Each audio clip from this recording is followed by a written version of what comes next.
Tim Walz continues and has continued for his entire career to lie about his military record.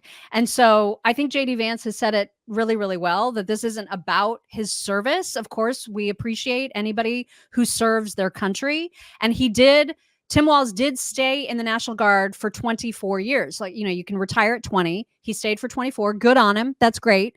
But when the going got a little bit tough, he got out. And he did it in a very he had the right to retire, but the circumstances under which he retired were super sketch. And the fact that he uses a lie to promote himself as the highest ranked non-commissioned officer, enlisted officer, it's just a lie. And there's more and more and more evidence about that coming out. The only thing that Kamala's team has responded to in the way of this criticism is to say, oh, well, he misspoke in this one instance. Too bad, because now we've got like piles and piles of video evidence of him not misspeaking, but lying. Mm-hmm. It's not misspeaking when you do it over and over and over again. Right. And so Vance compared and contrasted his service record to Walz's. United States Marine Corps, when the United States of America asked me to go to Iraq to serve my country, I did it. I did what they asked me to do it, and I did it honorably, and I'm very proud of that service. When Tim Walz was asked by his country to go to Iraq, you know what he did? He dropped out of the Army and allowed his unit to go without him, a fact that he's been criticized for aggressively by a lot of the people that he served with. I think it's shameful. It is shameful. Mm-hmm. Yeah. So yeah, it's totally shameful. Uh-huh. Mm-hmm. I mean, this is getting, I think, a lot bigger than the campaign expected it to get. This story is not dying. This is not one of those things that they're just going to be able to shove under a rug. And we should not let it die. We absolutely will not let it die. Don't let it die, you guys. Just like keep that sucker alive, because this guy's a liar. He's a liar, and he's a Marxist. First and foremost, he's a Marxist, so I can't stand the guy. But he's also a liar, and this is not okay. Combo, right? And if you served with honor, and how can you forgive a guy that engages in stolen valor? How? I don't know how anybody can forgive that's in the service now. I don't get it. Yeah. I don't either. And there are people that I know that I'm friends with in social media land who are in the military who want to vote Harris Walz. Oh my God. And I'm like, what is wrong with you? I don't get it. Wow. Well, and again, they've got a complicit media who continues to provide them cover, and who actually has the audacity to minimize JD's own service, who served during wartime. Here's an example. Here's Breonna Kalar doing that. I think that JD Vance, as a messenger on this, may be an imperfect messenger, because we have, as you introduced him, as a combat correspondent, which was what his title was. But when you dig a little deeper into that, he was a public affairs specialist, someone who did not see combat, which certainly the title combat correspondent kind of gives you a different impression. So he may be the imperfect messenger on that. But how dare she? Yeah, but listen, biatch, he did see combat. In order to correspond on it, he had to see it. You see what I'm saying? In it. Right. He wrote about it, and so he was there. It's kind of like being a medic, right? Mm-hmm. It's sort of the same sort of thing where you're not like there fighting, but you're there. You're in the mix of it. You could still die. Mm-hmm. I mean, this is the thing. You're still a target. Wherever you're working, you're a target. He went. You're in a war zone. Right. So he was actually in the combat. It just makes me so mad. Oh my and then God. Like Pelosi and then this other Democrat congressperson, Tina Smith, they were both on talk shows where they questioned whether JD had ever served at all. Oh my God. Which is freaking crazy. Like, don't even say anything. If you don't know that he has served or what his service has been, don't embarrass yourself by pretending that like maybe he's never served at all, because you just end up looking like an idiot. And you can tell that both drunk. The MSNBC person and whoever the next, I'm going to play these two clips just back to back. They both hate, it's Acosta is one of them. They both hate having to admit that JD Vance actually does have a military record. In both of these situations, you'll see him back to back. JD Vance has criticized him as never having been in combat. Oh my God. And has he? And has he? Well, Has J.D. Vance been in combat? Well, I think he was over in Iraq, I think. I think. Oh my God. I think maybe he was in Iraq, maybe. And Oh then my this God. this woman is just a complete clown. Well, here is Tim Walz, who enlisted when he was 17 years old. He served in the National Guard for 24 years. And I'm not aware of any military service that J.D. Vance has ever served. So let's just make the comparison there. And what happened in the tragedy of the killing of George Floyd and then the unrest. Yeah, okay. Pardon me for that. I've never. Pardon you for that. Pardon you for that. You hag. I'm not aware of any military service. I can't. I know. Can't with these people. Oh my God. And Jim Acosta's like, I really don't want to say this, but I mean, he was a Marine. I just, or I hear something. they're sort of tough. Whatever. They do. I don't know. They do something armed servicey with those horrible guns that I hate. I think that is one of the branches of this armed forces. Maybe something. I don't know. God. Something.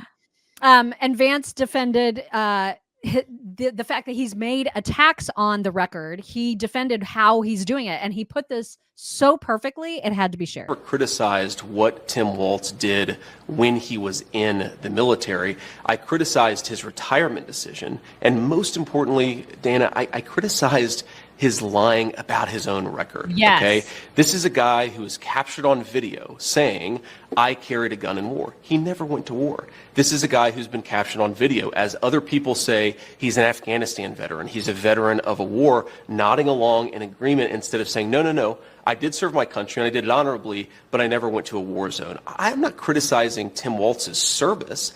I'm criticizing the fact that he lied about his service for political gain, Dana. Now, I served in the United States Marine Corps, and you know this. And look, there are a lot of things that I'm proud about. I've never lied about what I did or overstated it because it would be beneficial to me in an election. I think that's what Tim Walz did. That's what I was criticizing. And yes, I do think it's scandalous behavior.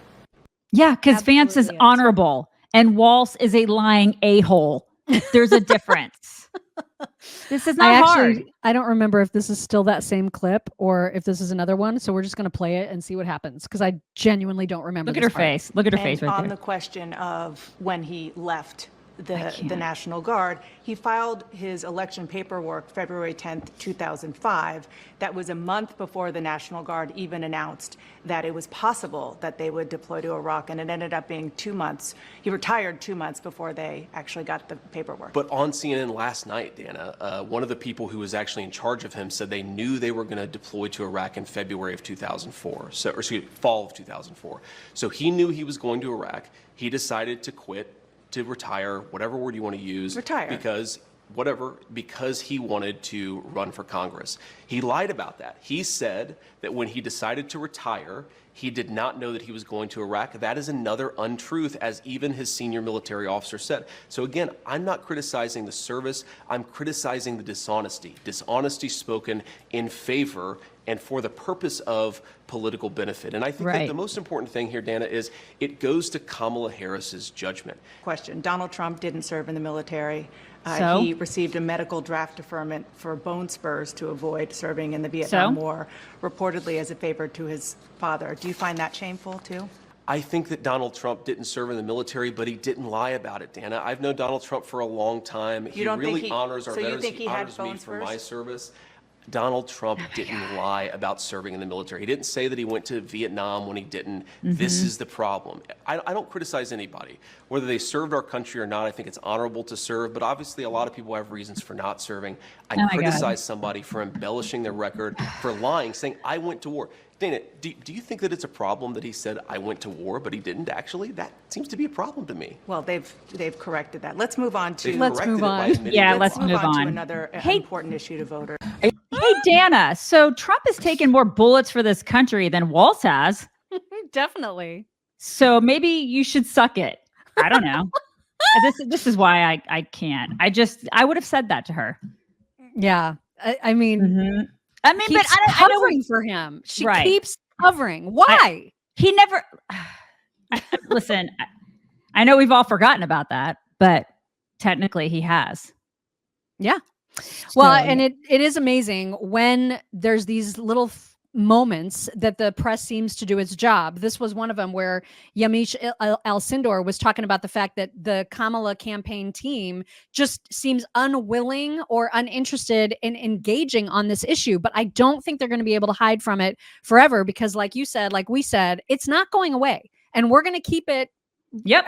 All of us collectively need to keep this front and center. Mm-hmm. Here's Yamiche talking about the campaign's reaction. I get the sense that the Harris campaign is ready for these attacks, but I have to tell you, Kristen, they're not engaging directly on whether or not he was falsifying his record, his military record. They are, of course, as you said, pointing out that he does have a history of service, both in the National Guard, but also as a teacher, as someone who was a governor, as someone who was a congressional member. So they're sort of leaning in on the fact that he's someone who wants to serve America. And yesterday when he was in Philadelphia, he was also making that point, saying that they want this to be a people-powered campaign and a people-centered administration if they are elected to the White House. But it's very interesting to see them say, yes, he does have a sort of a long history in the military and joined at 17, has trained people who did go into combat zones, is what one source told me, but also is not engaging directly on whether or not he falsified here.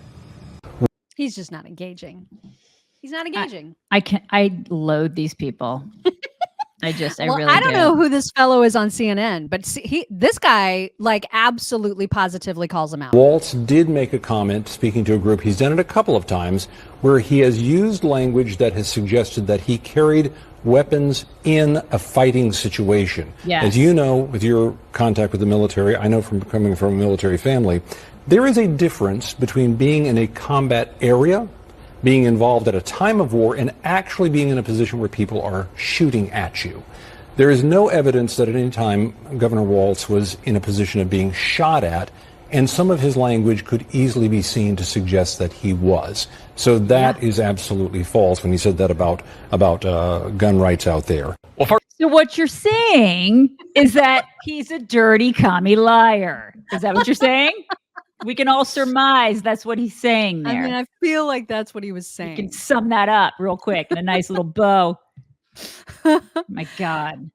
Vinny, thank you very much for the super sticker. Nani's Treasure House says her record with staff, one title she did earn was bitch. Yeah, she's awful. She's absolutely awful. Reba Henry says Walz should be brought up on charges. It's a criminal crime to lie about your military service. I would be down to see that happen. I totally would be down with that. Yeah. But I mean, that won't happen because they're too busy bringing charges up against Trump, who actually got shot in the head for his country. I know it's lost on everybody. It's like they're burying that story. Mark K says, as a veteran, I will tell you when public affairs deploys with infantry, if his platoon was attacked, he drops the camera and picks up an M16. Therefore, CNN is filled with empty-headed see you next Tuesdays. Thank you, ladies. Thank you, Mark. Thank you very much. Tom Cotton, always good, always effective about saying what is what. And here he is on this topic. First off, I want to say I respect the service of all veterans, to include Tim Walz, who served for more than 20 years. But now even the campaign has acknowledged he's made past inconsistent statements about his service. I think he should answer questions about those statements. I think he also needs to answer questions about his 35-year-long financial relationship with the Chinese Communist Party, someone who took 30 trips to China and took students with him so they could be exposed to communist propaganda. But more than anything, Shannon, we need to remember that Tim Walz is the vice presidential nominee. Kamala Harris is at the top of the ticket. She's the one that needs to take questions. She refuses to take questions about what direction she would take this country in. She hasn't had a single proposal since she became the presidential nominee. Well, I take that back. Last night, she said that she was going to eliminate taxes on tips. So the only proposal she's had since she became a presidential nominee is to steal one of Donald Trump's ideas at a time when her administration said that they would crack down on the taxation of tips. That's why they needed $87 billion for more IRS enforcement. This is the kind of flip-flopping and deception you get from Kamala Harris, who is a dangerous San Francisco liberal who has taken positions in the past like decriminalizing illegal immigration and giving health care to illegal aliens. Her campaign claims that she's changed. She needs to answer questions about why she changed and when she changed. Yeah, and that policy is so rich because the feedback on that, the reaction to that when Trump said it was totally different than when Kamala said it. We have a whole thing about that because and I've got a lot of reaction too because that was a remarkable moment that deserves its own segment, and so we're going to give it one because damn, I mean, what in the actual F was happening with that, right? Like, that's freaking crazy. Yeah, it just shows you how disingenuous the media is. They just suck so hard, you guys. Oh my gosh. And just to show you that there's way more to the story. I mean, people are trying to act like, or the campaign is trying to act like, oh, it was just a one-off. He misspoke in a one-off. No. There are so many examples. Here's another video where he nods along with what they're Tim saying. Walz, also a member of the Armed Services Committee and Veterans Affairs, Democrat of Minnesota, highest ranking enlisted soldier ever to serve in Congress. Enlisted in the Army National Guard at 17 and retired 24 years later as Command Sergeant Major and served with his battalion at Operating Enduring Freedom in Afghanistan. Oh my God. And I read that oh my because God. I want to preface our discussion with your military careers because lying Afghanistan? What? He never stepped foot in Afghanistan. What is even happening? He's a lying Marxist. A liar. Oh my God. And they've covered it for him for years. I mean, this is an old C-SPAN chyron, which says Afghanistan war vet. Look, there's Nancy behind him. Look, there's Nance. Oh my God.